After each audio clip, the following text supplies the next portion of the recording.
Jerry-Agnia Merkьюri Studio presents Anna-Natalia Malakhovskaya, The Liberating Power of the Fairy Tale.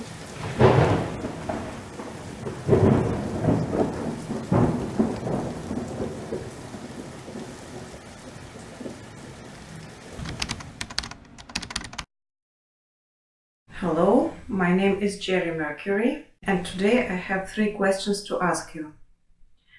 Do you like the way our society functions? Have you ever thought of a method that could change our society for the better? Have you ever taken any actions to improve our world? The reason why I'm raising these questions today is that I'm going to tell you about one person who has always wanted to improve our world and has been working hard upon it, sometimes at the risk to her own life and freedom. It happened so that this person is my aunt.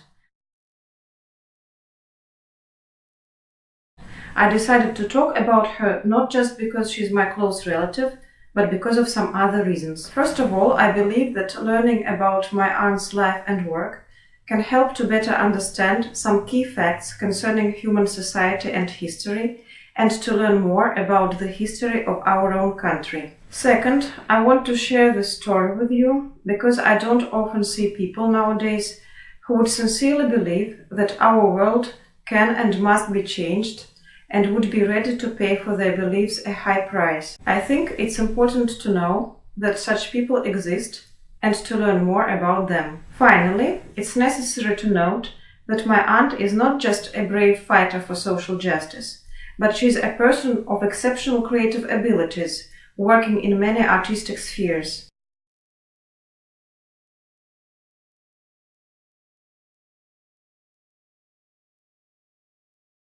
She engages in creative work in spite of all life obstacles. I personally believe in the magic power of art, so I trust that my aunt's way of fighting for social justice has its exceptional power and beauty. My presentation will consist of 3 parts.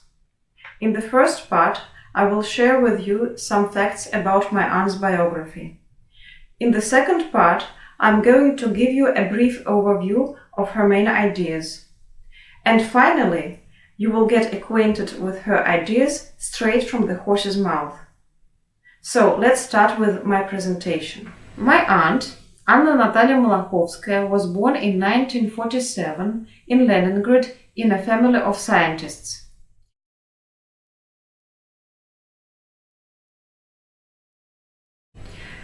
She started writing poetry at an early age, and she dreamt of becoming a composer. As early as in her childhood, she experienced such situations where society oppressed individuals, and she wanted to fight against this oppression. She was truly inspired by one of her school teachers who gave her the idea that the only way to change the minds of people in our country is to use one's literary talent.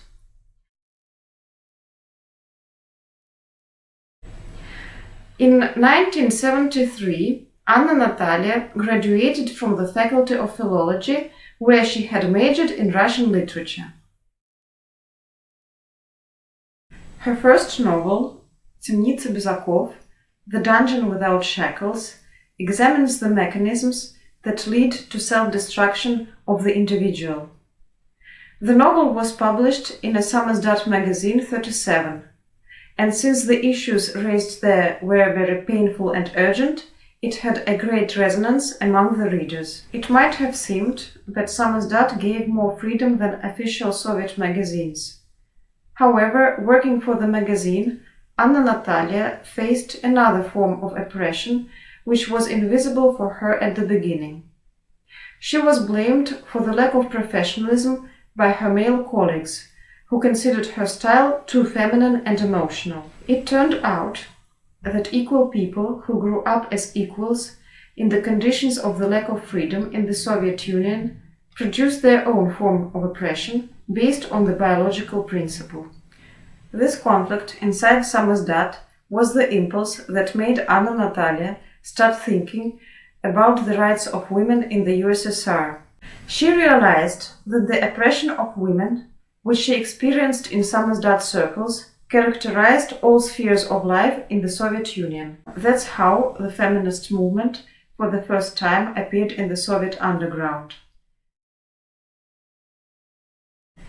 In the late 70s, Anna-Natalia was one of the main authors and organizers of women's oppositional magazines.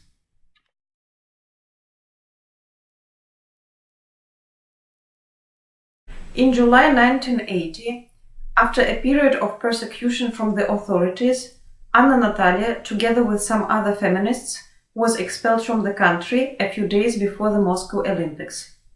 Since then, she has lived in Austria.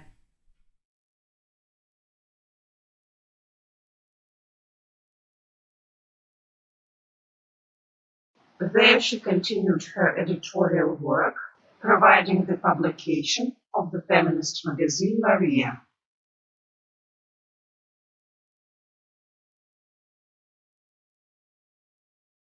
In the same year, she established some contacts with Austrian feminists who introduced her to the books of matriarchal researchers.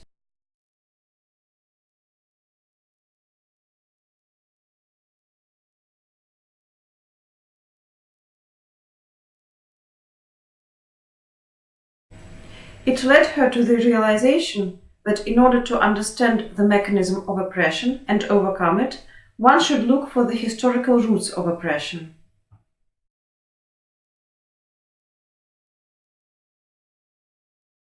Anna-Natalia realized that patriarchy and the oppression of women that resulted from it have not always existed. She began to look for the traces of the ancient matriarchal religion in fairy tales. So her dissertation and many other books on this subject appeared.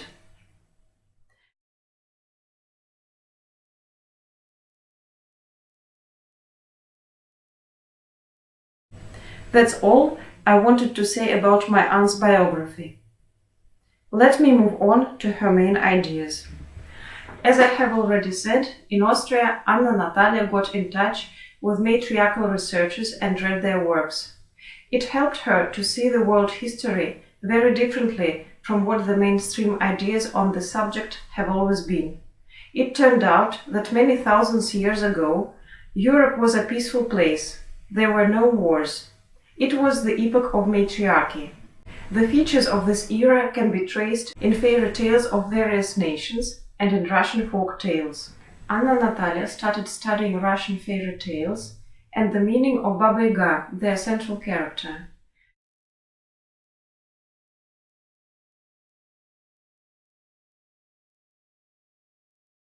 In her studies, she used the research of Vladimir Prop.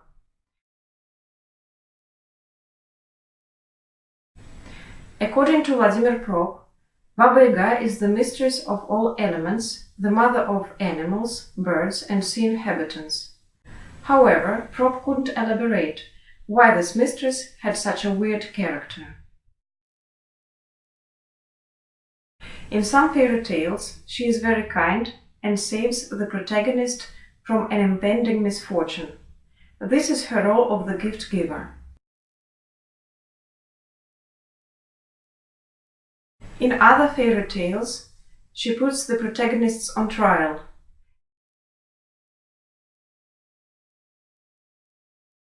And in some other cases, she acts as a devourer, threatening to eat up the hero or the heroine. Meanwhile, for some reasons, Baba Yaga sometimes flies around the world on one of her sacred mares, like the Egyptian god Ra. It happens in the fairy tale Maria Marievna.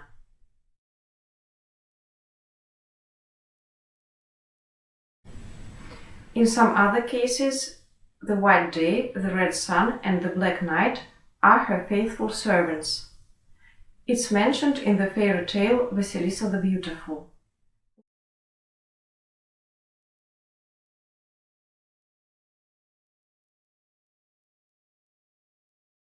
Well, who can have such servants? In the books by German-speaking authors, Anna-Natalia found the answer to this question. Only the ancient goddess of matriarchy possesses these three incompatible personality traits. Here they are. The goddess putting on trial, the goddess giving gifts, and the goddess of death and wisdom. Anna-Natalia has done lots of work studying the triplex image of Baba Yaga. She has explored the structures of fairy tales and the images of heroines and heroes, and the image of Kashia the Immortal, the main antagonist of Baba Yaga. She has conducted some studies comparing fairy tales with some pieces of Russian literature.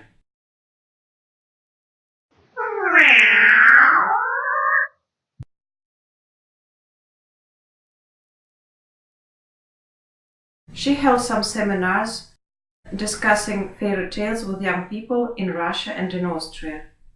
Also, Anna-Natalia is organizing a project for small children who make illustrations for the fairy tales.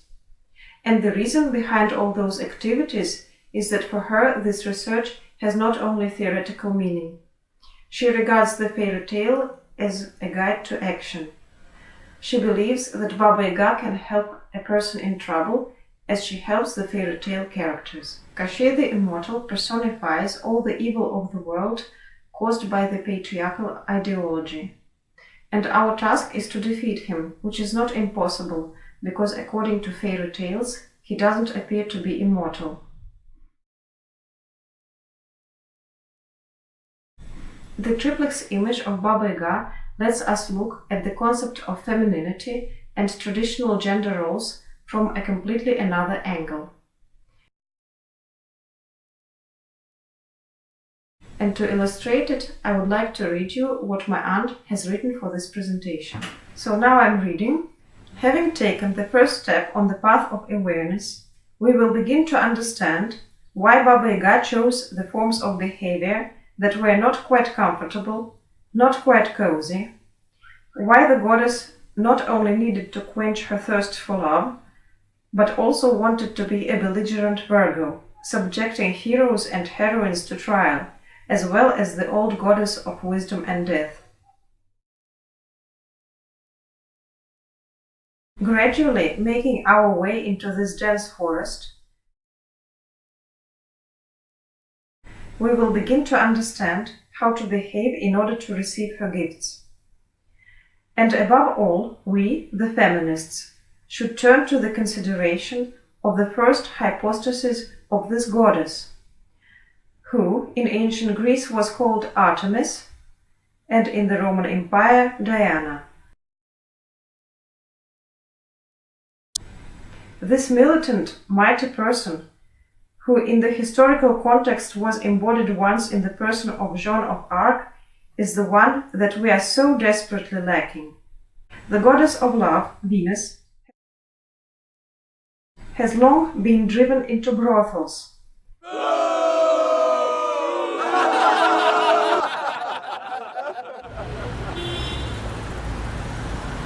The goddess of wisdom, in the face of Hypatia,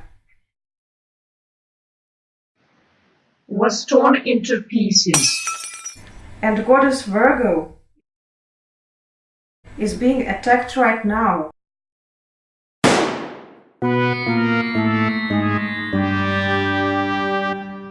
In the very last decades.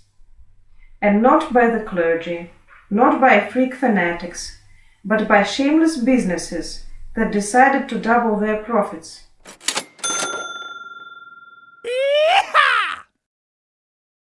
They conceived and carried out the offensive on the youngest of us, on the little girls who from birth are convinced that their entire mission is to indulge men and please men. Aww. It is used to be possible to transfer baby clothes from sister to brother, but now it has become socially impossible. Now, the boy will not put on the clothes designed in color and style for girls, and vice versa. And in order to make these gender differences even more glaring, the industry does its utmost to achieve the increasingly ridiculous forms of kitsch for girls and aggressive design for boys. Thus, boys are pushed into cruelty and girls to the sweetish powerlessness which makes them comfortable for others. Girls are thus deprived of the opportunity to assume the image of the very mighty Virgin who flew around the earth in a day's time and alone defeated entire armies. What shall we do? Where are the new genres of art? It is we feminists who must nurture them and by our own example show them that staying in the sugary fog of subordination to the norms imposed by patriarchy will not give them any happiness. Now let's recap what I've just told you. In the first part of my talk, I gave you a brief overview of my aunt's biography, showing how Anna-Natalia chose the way of feminism and at what cost she did it. In the second part, I shared with you some of her main ideas. And finally, I read her own message to feminists and to people in general. The crucial idea is that our world is to be changed for the better, and we are to do it by means of gaining an insight into fairy tales. And now it's time for the conclusion. Unlike many other types of oppression, the oppression of women is not always obvious. Even those who care for freedom don't often regard it as violation of human rights. The experience of Anna-Natalia in Samizdat shows this. However, this oppression has not always existed. And unfortunately, not many people know about the epoch of matriarchy because of the mainstream standards of education. The studies of fairy tales show that not only patriarchal religions are possible. The very triplex image of Baba Yaga gives us a totally different perspective on womanhood, which in its origin is very far from that notorious sweet image of a subordinate creature that is imposed on us. Anna-Natalia took lots of risks contributing the materials about the situation with women's rights to Samizdat magazines. She could have been sent to prison if she hadn't left the country.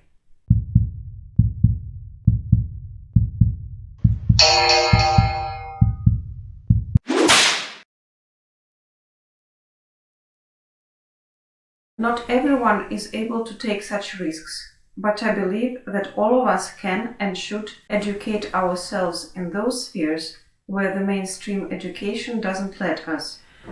I'm sure that if we do so and expand our horizons, it will make us freer as people, and it can also gradually change our society. Thank you.